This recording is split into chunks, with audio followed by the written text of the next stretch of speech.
साथियों, वंदे मातरम। हमारा 2 अक्टूबर का ऑपरेशन स्टार्ट 200% सफल रहा। मैं इसलिए कह रहा हूं 200% क्योंकि उम्मीद से ज्यादा सफल रहा। जो लक्ष्य हमने निर्धारित किए थे वो लक्ष्य प्राप्त कर लिए गए। जो पहला हमारा लक्ष्य था कि हमें यह पता लगाना था कि एक साथ एक दिन कितने शहरों में कार्यक्रम हो सकता है। और आपको पता ही है, फिर भी दिल्ली, मुंबई, कोलकाता, चेन्नई, हैदराबाद, राजकोट, सूरत, पटना और भी कई शहरों में एक साथ एक दिन प्रोटेस्ट हुआ। न कोई पॉलिटिकल पार्टी, न कोई संगठन, न कोई नेता। उसके बावजूद एक दिन एक साथ आंदोलन होना ये बहुत बड़ी बात है, बहुत बड़ा अचीवमेंट है। इस लक्ष्य को हमने प्राप्त कर लिया। दूसरा, हमें प्रत्येक शहर में 50-100 क्रांतिकारी वॉलंटियर चाहिए थे और वो हमको मिल गए। प्रत्येक शहर में 50-100 लोग ऐसे मिल गए हैं जो कि किसी भी कंडीशन में, किसी भी हालत में देश को बचाने के लिए हर हालत में, हर स्थिति परिस्थिति का सामना करने के लिए तैयार है। दिल्ली में तो 144 लगा दी थी। 144 लगाने के बावजूद वहां हम लोग पहुंचे, प्रोटेस्ट किया। पुलिस ने कहा कि आप सबको अरेस्ट करेंगे। हम सबने कहा कर लो। तो ये देखिए, इतने लोगों ने जेल जाने से कोई डरा नहीं, अरेस्ट होने से कोई डरा नहीं। ये बड़ी बात है। ये लक्ष्य भी हमने प्राप्त कर लिया। तीसरा लक्ष्य था आस्तीन को चेक करना, वो लक्ष्य भी प्राप्त कर लिया। हमें अपने मुख्य ध्येय पर, मुख्य लक्ष्य पर हमेशा रहना है। आलोचना से घबराना नहीं है। आलोचनाएं जीवन का हिस्सा है। कोई तेल डालोगे तो कुछ कीड़े बाहर आते हैं, उसकी हमें चिंता करने की आवश्यकता नहीं है। ऐसा निंदक हमें चाहिए, निंदक नीरे राखिए। इस वाक्य पर हमें अमल करना है और हर हाल में, क्योंकि हमें लोग डिस्ट्रैक्ट करेंगे, हमारे रास्ते से दूसरे रास्ते की तरफ ले जाने की कोशिश करेंगे। हमें हाथी की तरह चलना है, मस्त होकर के। उन्हें जो करना है वो करें। हमें अर्जुन की तरह एक आंख देखनी है। क्या ये लॉकडाउन खत्म करना, ये हमारा लक्ष्य है। हर हालत में लॉकडाउन एंड लॉकडाउन के रेस्ट्रिक्शंस खत्म करने, यानी कि मास्क है, सोशल डिस्टेंसिंग है, कॉलर ट्यून है, वैक्सीनेशन है, ये सब चीज हर हाल में खत्म करनी है। ये हमारा एकमात्र लक्ष्य है। और जब तक इस लक्ष्य को प्राप्त नहीं करेंगे, हम कुछ न कुछ काम करते रहेंगे। एक ये साधे सब सदे, सब साधे सब जाए। इसलिए एक ही लक्ष्य को निर्धारित कीजिए और एक को निर्धारित कर लिया आपने कि हमारा लक्ष्य ये काम करना है, उसके बाद सब भूल जाइए, फॉरगेट आउट। चाहे आपका परिवार हो, चाहे मित्र हो, चाहे कोई कितना ही क्लोज हो, सबको भूल जाइए। ये लक्ष्य निर्धारित किया, ये हमें प्राप्त करना है। देश को बचाने का लक्ष्य हमने तय किया है और हर हालत में ये काम पूरा करना है। अगला आंदोलन जल्दी होगा, बहुत जल्दी होगा। दिल्ली की टीम तैयार है, मैंने बात कर ली है टीम से। बाकी शहरों की टीम से बात करेंगे वो तैयार है या नहीं है, लेकिन जल्दी होगा। इसकी आप लोग तैयारी शुरू कर दीजिए। क्या करना है आपको? हमें कम से कम 100-200 यूट्यूबर्स चाहिए। 100, 200, 300। अभी हमारे पास यूट्यूबर्स है अच्छे, लेकिन संख्या थोड़ी कम है। और जो है उनके भी यूट्यूबर, उनके भी वीडियो कब उड़ जाए, कब चैनल डिलीट हो जाए, पता नहीं है हम लोगों को। इसलिए 100, 200, 300 यूट्यूबर्स हमको चाहिए। तो जो भी आदमी इसमें काम कर रहा है वो यूट्यूब पे अपना एक चैनल बनाए, अपनी बात खुद रखे। यदि हमारी बात पसंद आती है, ठीक लगती है तो अपलोड करें, नहीं लगती तो कोई बात नहीं, अपनी बात रखें। प्रत्येक व्यक्ति अगले आंदोलन तक, जो कि जल्दी होने वाला है, कुछ दिनों में होने वाला है, 10,000 लोगों को जागरूक करें। हमारा एक साथी 100 के बराबर है।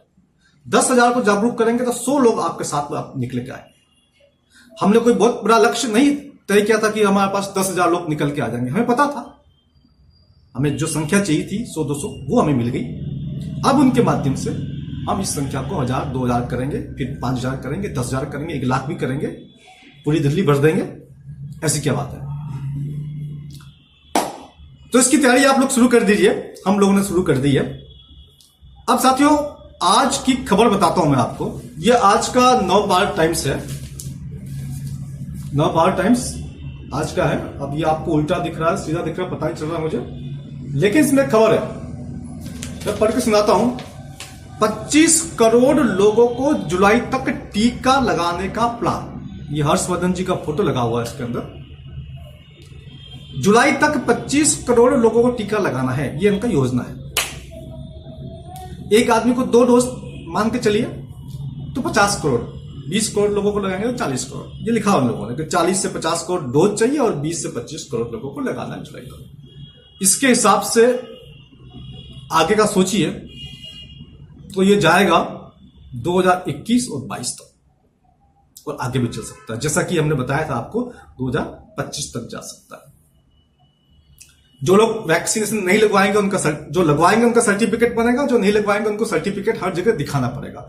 नहीं होगा तो हर तरह की फैसिलिटीज आपको रोक दी जाएगी। बीपीएल कार्ड की आपकी सुविधा नहीं मिलेगी, आप वोट नहीं कर पाएंगे, आपको ट्रेन में नहीं बैठने दिया जाएगा, आपको फ्लाइट में नहीं बैठने दिया जाएगा, आपका बैंक में अकाउंट नहीं खुलेगा, बहुत सारे बच्चों के एडमिशन नहीं होंगे, बहुत सारे रेस्ट्रिक्शंस होंगे आपके ऊपर यदि आपके पास में वो वैक्सीनेशन कार्ड नहीं है तो, सर्टिफिकेट नहीं है तो बात वही जा रही है जो हम बात आपको फरवरी मार्च अप्रैल से बता रहे थे, वही अल्टीमेटली जा रहा है। इनका जो षड्यंत्र है जो पहले से हम बता रहे थे वही हो रहा है। इस बात को फिर सबको बताना है, सबको जागरूक करना। अच्छा, एक इसमें खबर और है कि सबसे पहले ये वैक्सीन जो है वो लगेगी, इसमें लिखा हुआ है डॉक्टर नर्स समेत सभी हेल्थ वर्कर्स और पुलिस वालों को सबसे पहले वैक्सीन लगेगा। बड़ी एट्रोसिटी की है, पुलिस वालों ने बड़े डंडे मारे हैं, मास्क नहीं पहनना डंडे मारो। असली डंडे तो इनके पड़ने वाले। डॉक्टरों ने भी बहुत लूटा है, नर्सों ने बहुत लूटा है, पेशेंट को हाथ नहीं लगाया, दूर दूर दूर दूर से जैसे कोई खाना देते ना, किसी को दिया नहीं दिया, मर रहा है, हाथ नहीं लगा, 2-3 दिन से कुछ पूछा ही नहीं क्या है क्या नहीं है। बहुत एट्रोसिटी की है। भगवान के वहां देर है अंधेर नहीं, सबसे पहले यही मरेंगे। इसलिए मैं इनसे कहना चाहता हूं, डॉक्टर से, नर्स से, पुलिस वालों से, अब भी जाग जाओ। आपको जगाने की हमने बहुत कोशिश की, बहुत वीडियो मैंने बनाया आप लोगों के लिए, आपको बहुत जगाया है मैंने, फिर एक बार कोशिश कर रहा हूं, जाग जाओ, इस व्यवस्था का विरोध करो। नहीं विरोध करोगे तो सबसे पहले तुम लोग मारे जाओगे। हम ये लड़ाई आम जनता के लिए लड़ रहे हैं, परंतु सबसे पहले तुम मरोगे तो तुम्हारे लिए लड़ाई सबसे पहले सबसे काम की है। और मैं अपने साथियों से कहना चाहता हूं कि हमें सबके लिए लड़ना है, और चूंकि सबसे ज्यादा खतरा पुलिस वालों को, डॉक्टर्स को, नर्स को सबसे पहले वैक्सीनेशन उनको होगा, तो उनको भी पहले समझाना है, उनके लिए भी काम करना है। चाहे वो हमारे खिलाफ हो, हम उनके खिलाफ नहीं जाएंगे, काम करेंगे, उनके अच्छे के लिए काम करेंगे। उनको तब समझ में आएगी जब इन्फेक्शन होगा, बुखार आएगा, मेंटल डिप्रेशन होगा, पैरालिसिस होगी, मौतें होगी, वैक्सीन के कॉम्प्लिकेशन होंगे, तब शायद 1 साल 2 साल 5 साल बाद उनको बात समझ में आएगी। लेकिन अभी समय है, अभी हम समझाएंगे। यदि भगवान महादेव ने चाहा तो समय से पहले समझ जाएंगे, और वो समझ जाएंगे तो बगावत कर देंगे। इसलिए कहता हूं, डॉक्टरों से, नर्सों से, पुलिस वालों से बगावत कर दो इस सिस्टम के खिलाफ। ये वैक्सीन की तुम्हें आवश्यकता नहीं है। ये कोरोना एक सामान्य फ्लू है, महामारी नहीं है। मत लगवाओ वैक्सीन, अपनों के, अपने परिवार के बच्चों के बिल्कुल मत लगवाओ, इसकी कोई आवश्यकता नहीं है। इस बात को, ये आपके हित के लिए, पूरे भारत के लोगों के हित के लिए, इसलिए हम बार बार कह रहे हैं बात। तो साथियों, एक बार फिर हम सड़कों पे आएंगे, जल्दी आएंगे। दिल्ली की टीम तैयार है, बाकी लोगों से बातचीत चल रही है। थकना नहीं है, रुकना नहीं है, लगातार चलते रहना है। चले हुए थी। हमारी लड़ाई व्यवस्था परिवर्तन की है, और ये पहला पड़ाव है, पहला लक्ष्य है। इस लक्ष्य को प्राप्त करना और इसके माध्यम से आगे जितने भी लक्ष्य है वो पूरे होंगे। हम जीतेंगे, जीत हमारी होगी, हम जीत के रहेंगे, जीत के दिखाएंगे। जय हिंद, जय भारत।